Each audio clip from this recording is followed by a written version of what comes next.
Hello friend, स्वागत है आपका अपना चैनल टीपी स्टडी में। आज हम देखेंगे जो एडीओ 2017 है दोस्तों, उसमें पंचायती राज व्यवस्था से जो क्वेश्चन पूछा गया था उसको आज हम इस वीडियो के माध्यम से देखेंगे कि कैसा क्वेश्चन पूछा गया था और इस बार कैसा क्वेश्चन पूछने की संभावना है। तो चलिए देख लेते हैं इस वीडियो के माध्यम से कि एडीओ 2017 में पंचायती राज से जो 30 प्रश्न पूछा गया था उसको कैसा पूछा गया था। यदि आप एडीओ की तैयारी कर रहे हैं दोस्तों, तो उसके लिए हमारे चैनल के माध्यम से एमसीक्यू प्रैक्टिस कराई जा रही है। आप हमारे चैनल से जुड़कर एडीओ से संबंधित एमसीक्यू प्रैक्टिस कर सकते हैं। देखते हैं दोस्तों पंचायती राज से संबंधित कैसा क्वेश्चन पूछा गया था, देख लेते हैं। देखते हैं इसमें जो 61वां क्वेश्चन है उसमें क्या पूछा गया था। देखते हैं प्रश्न नंबर 61, पदेन सदस्यता के विषय में सही क्या है। देख लेते हैं इसका ऑप्शन क्या क्या था। ऑप्शन नंबर पहला, समस्त सरपंच जनपद पंचायत के पदेन सदस्य होते हैं। दूसरा, 20% सरपंच जनपद पंचायत के पदेन सदस्य होते हैं। तीसरा, जनपद पंचायत के समस्त अध्यक्ष जिला पंचायत के पदेन सदस्य होते हैं। चौथा, जनपद पंचायत के 20% अध्यक्ष जिला पंचायत के पदेन सदस्य होते हैं। तो इसका आंसर लिया गया था दोस्तों ऑप्शन नंबर दूसरा, 2 और 3 सही हैं।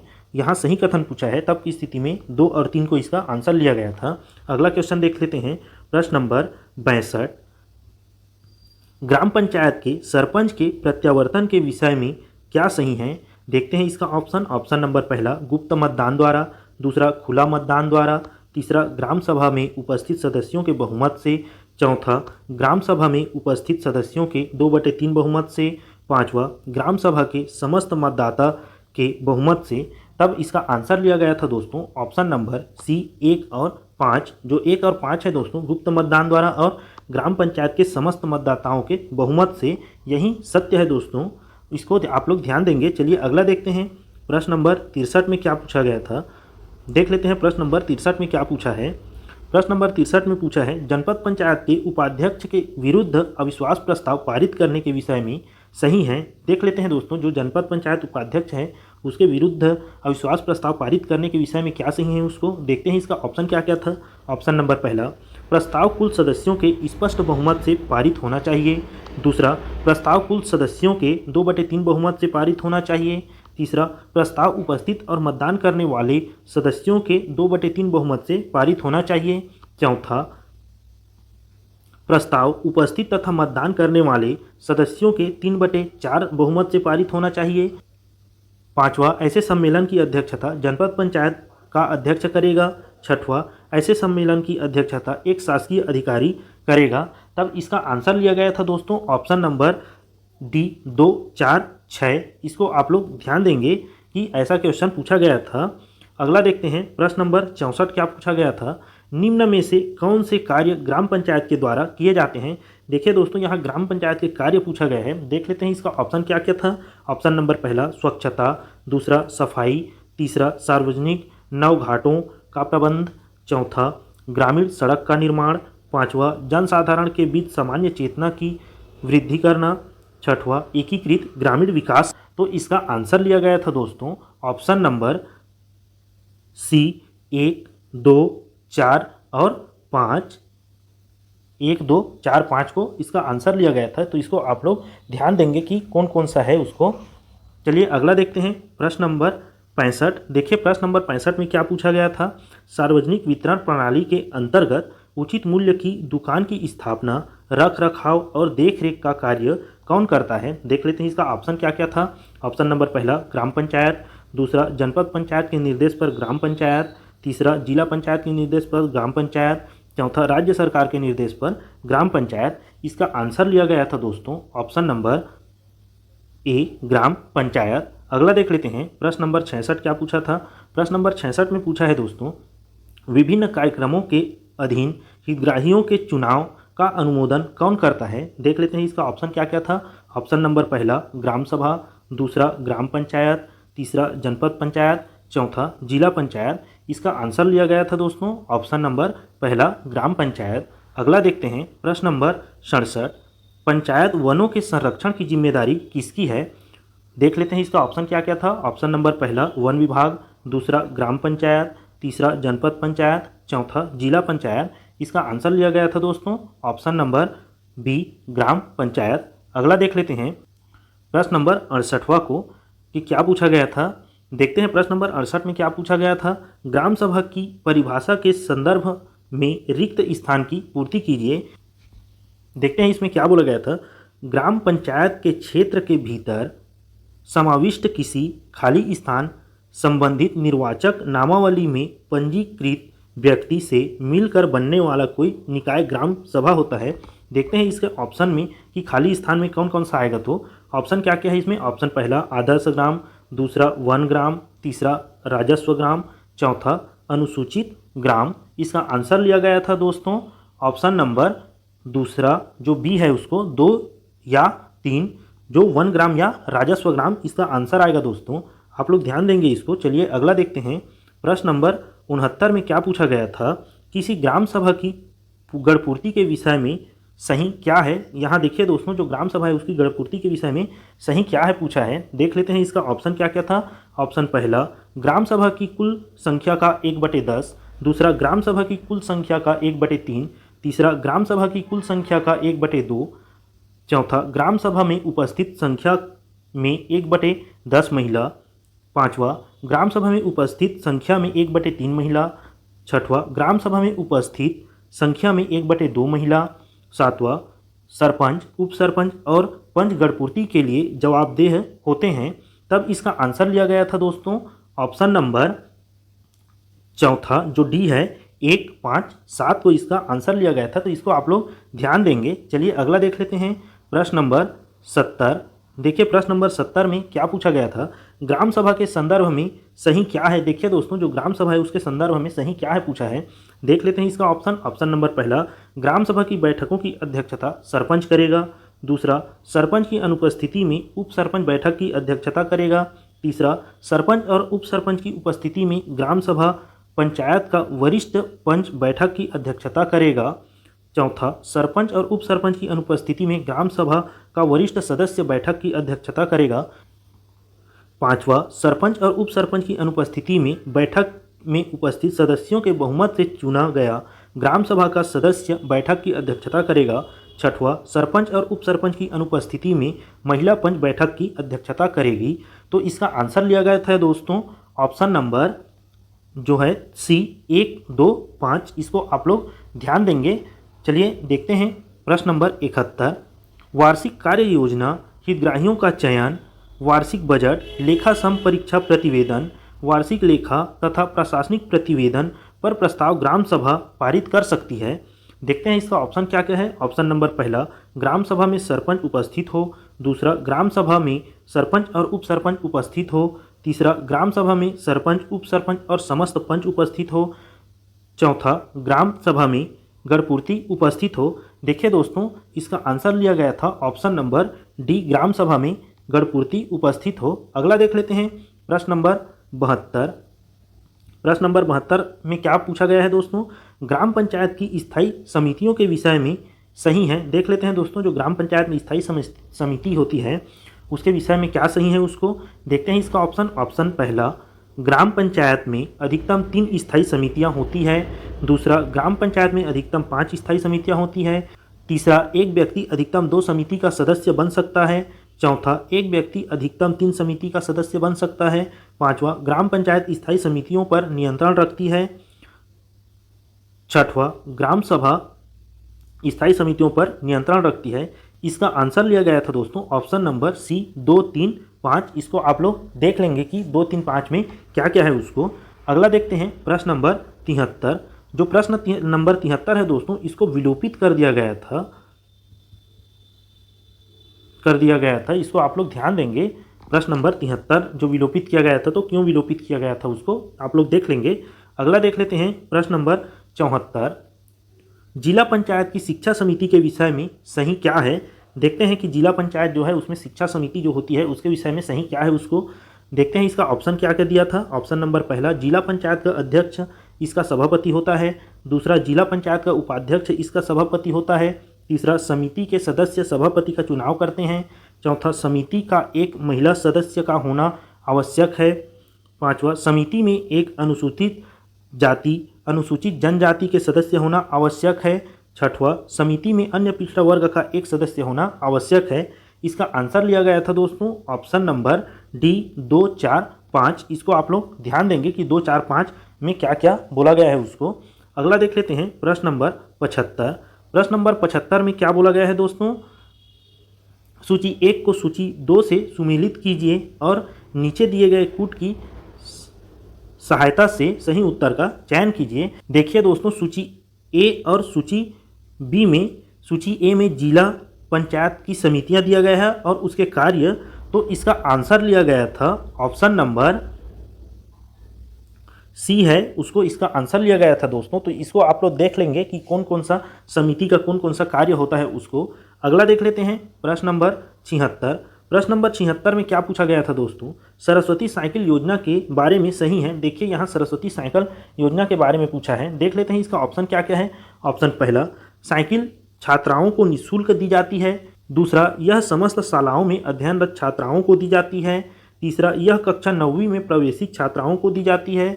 चौथा, यह अनुसूचित जाति व अनुसूचित जनजाति की छात्राओं को दी जाती है। पांचवा, यह अन्य पिछड़े वर्ग की छात्राओं तथा सामान्य वर्ग की गरीब छात्राओं को दी जाती है। छठवां देखते हैं, छठवां, यह हायर सेकेंडरी कक्षा में अध्ययनरत छात्राओं को दी जाती है।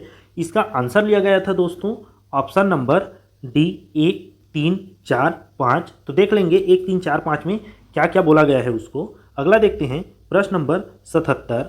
सार्वजनिक वितरण प्रणाली के संदर्भ में सही क्या है, देखते हैं इसका ऑप्शन क्या क्या था। ऑप्शन पहला, राज्य में भोजन का अधिकार अधिनियम विधानसभा में पारित किया गया है।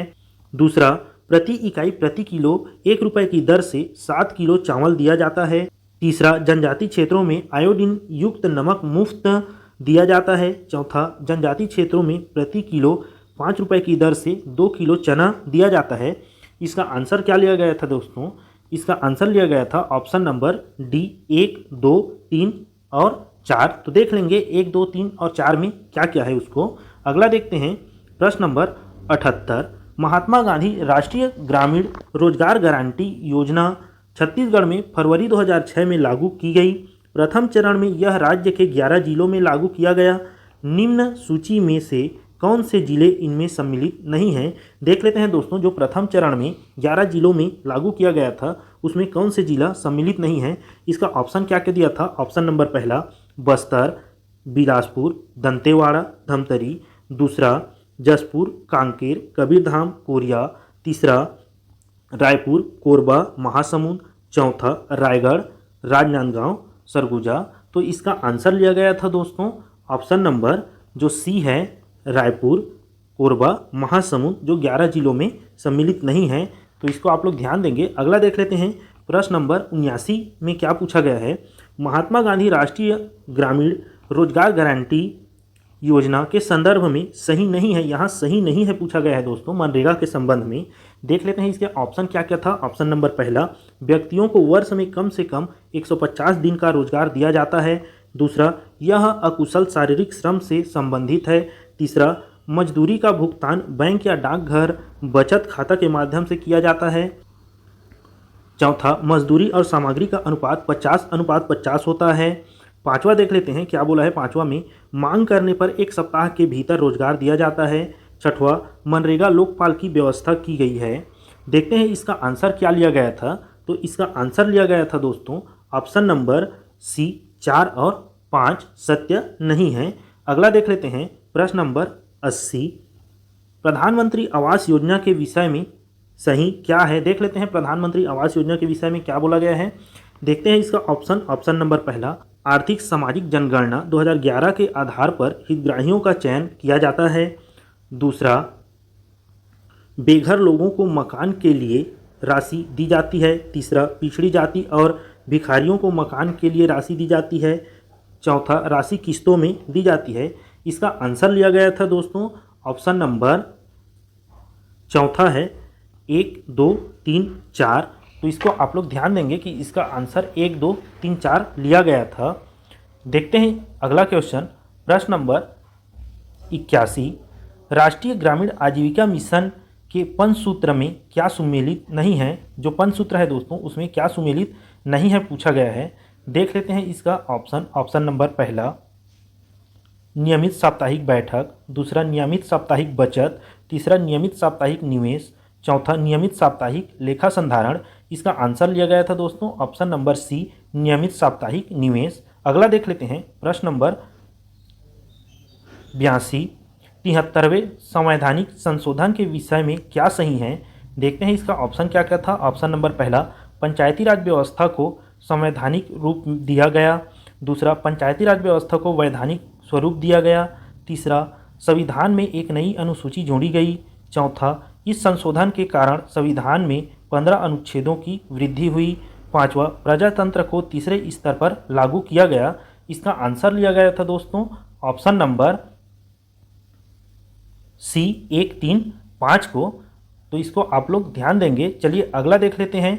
प्रश्न नंबर जो 83 है उसमें क्या पूछा गया है। प्रश्न नंबर 83 में पूछा गया है दोस्तों, सूची 1 को सूची 2 से सुमेलित कीजिए और नीचे दिए गए कूट की सहायता से सही उत्तर का चयन कीजिए। देखिए दोस्तों, सूची 1 में अनुच्छेद दिया गया है, जबकि सूची जो 2 है उसमें प्रावधान दिया गया है। तो इसका आंसर लिया गया था दोस्तों ऑप्शन नंबर सी, ए, बी, सी, डी। इसको आप लोग ध्यान देंगे कि कौन कौन से अनुच्छेद में क्या क्या प्रावधान दिया गया है उसको। अगला देख लेते हैं प्रश्न नंबर 84। प्रश्न नंबर 84 में क्या पूछा गया था। भारत के संविधान का 73वां संशोधन अधिनियम निम्नलिखित में से भारत के संविधान में कौन सा भाग अंतःक्षेपित करता है। देख लेते हैं इसका ऑप्शन क्या क्या था। ऑप्शन ए 9वां, ऑप्शन बी 10वां, ऑप्शन सी 11वां, ऑप्शन डी 12वां। इसका आंसर लिया गया था दोस्तों ऑप्शन नंबर ए 9वां। अगला देख लेते हैं प्रश्न नंबर 85, राज्य वित्त आयोग के संबंध में निम्न में से क्या सही नहीं है। देखिए दोस्तों, राज्य वित्त आयोग के संबंध में क्या सही नहीं है पूछा था। देखते हैं इसका ऑप्शन क्या क्या है। ऑप्शन ए, भारत के संविधान के 73वें संशोधन अधिनियम में इसके गठन किए जाने का प्रावधान है। बी, इसका गठन राज्य के राज्यपाल द्वारा किया जाता है। सी, यह राज्य के राज्यपाल को पंचायतों की आर्थिक स्थिति को सुधारने हेतु उपाय अनुशंसित करता है। चौथा जो डी है, उपर्युक्त में से कोई नहीं। तब इसका आंसर लिया गया था दोस्तों ऑप्शन नंबर चौथा जो डी है, उपर्युक्त में से कोई नहीं। अगला देख लेते हैं प्रश्न नंबर 86, छत्तीसगढ़ पंचायती राज अधिनियम में कितनी धाराएं, अध्याय और अनुसूची है। देखते हैं इसका ऑप्शन क्या क्या था। ऑप्शन ए 162 धाराएं, 45 अध्याय और 1 अनुसूची। ऑप्शन बी 152 धाराएं, 35 अध्याय और 2 अनुसूची। ऑप्शन सी 142 धाराएं, 25 अध्याय और 3 अनुसूची। ऑप्शन डी 132 धाराएं, 15 अध्याय और 4 अनुसूची। इसका आंसर लिया गया था दोस्तों ऑप्शन नंबर डी 132 धाराएं, 15 अध्याय और 4 अनुसूची। अगला देख लेते हैं प्रश्न नंबर 87 में क्या पूछा गया था। छत्तीसगढ़ पंचायती राज अधिनियम का अध्याय 14 एक किससे संबंधित है। देख लेते हैं इसका ऑप्शन क्या क्या था। ऑप्शन ए, निर्वाचन का संचालन। बी, पंचायतों के कामकाज का संचालन तथा पंचायतों के सम्मिलन की प्रक्रिया। सी, पंचायतों की निधि और उसकी संपत्ति। ऑप्शन डी, अनुसूचित क्षेत्रों में पंचायतों के लिए विशिष्ट उपवन। इसका आंसर लिया गया था दोस्तों ऑप्शन नंबर डी, अनुसूचित क्षेत्रों में पंचायतों के लिए विशिष्ट उपवन। अगला देख लेते हैं प्रश्न नंबर 88 में क्या पूछा गया था। प्रश्न नंबर 88 में पूछा गया था दोस्तों, सूची ए को सूची 2 से सुमेलित कीजिए और नीचे दिए गए कूट की सहायता से सही उत्तर का चयन कीजिए। देखिए दोस्तों, सूची 1 में धारा दिया गया है, जबकि सूची 2 में उससे संबंधित जो है उसको दिया गया है। तो इसका आंसर लिया गया था option number A, B, C, D जो दिया है 3, 4, 2, 1। इसको आप लोग देख लेंगे कि सूची 1 जो धारा है वह किससे संबंधित है, उसको ऑप्शन जो आंसर लिया है उसके आधार पर। ये अगला देख लेते हैं प्रश्न नंबर 89 क्या पूछा था। प्रश्न नंबर 89 में पूछा है दोस्तों, सूची ए को सूची 2 से सुमेलित कीजिए और नीचे दिए गए कूट की सहायता से उत्तर का चयन कीजिए। देखिए दोस्तों, यहाँ सूची 1 में अनुसूची दिया गया है और सूची 2 में धारा दिया गया है। तो इसका आंसर लिया गया था ऑप्शन नंबर डी को। तो आप लोग ऑप्शन नंबर डी के हिसाब से देख लेंगे कि अनुसूची में कौन कौन से धारा आएगा उसको। चलिए अगला देखते हैं प्रश्न नंबर 90। देख लेते हैं प्रश्न नंबर 90 में क्या पूछा है। जिला पंचायत की संरचना के संदर्भ में क्या सही नहीं है। देखिए दोस्तों, यहाँ जिला पंचायत के संरचना के संदर्भ में क्या सही नहीं है पूछा है। देखते हैं इसका ऑप्शन क्या क्या है। ऑप्शन पहला, निर्वाचन क्षेत्रों से निर्वाचित किए गए सदस्य। दूसरा, लोकसभा के समस्त ऐसे सदस्य जो संसदीय निर्वाचन क्षेत्रों का प्रतिनिधित्व करते हैं, पूर्णतः या अंशतः जिले के भाग हैं। तीसरा, राज्य से निर्वाचित राज्यसभा के समस्त ऐसे सदस्य जिनका नाम जिले के मतदाता सूची में प्रकाशित है। चौथा, राज्य विधानसभा के समस्त सदस्य जो उस जिले से निर्वाचित हुए हैं। पांचवा, जिले की जनपद पंचायतों के समस्त अध्यक्ष। इसका आंसर लिया गया था दोस्तों ऑप्शन नंबर बी 2, 3, 4। तो इसको आप लोग ध्यान देंगे। चलिए आज का वीडियो यहीं तक रखते हैं। यदि आपको हमारा यह वीडियो अच्छा लगा होगा तो हमारे चैनल को सब्सक्राइब करें।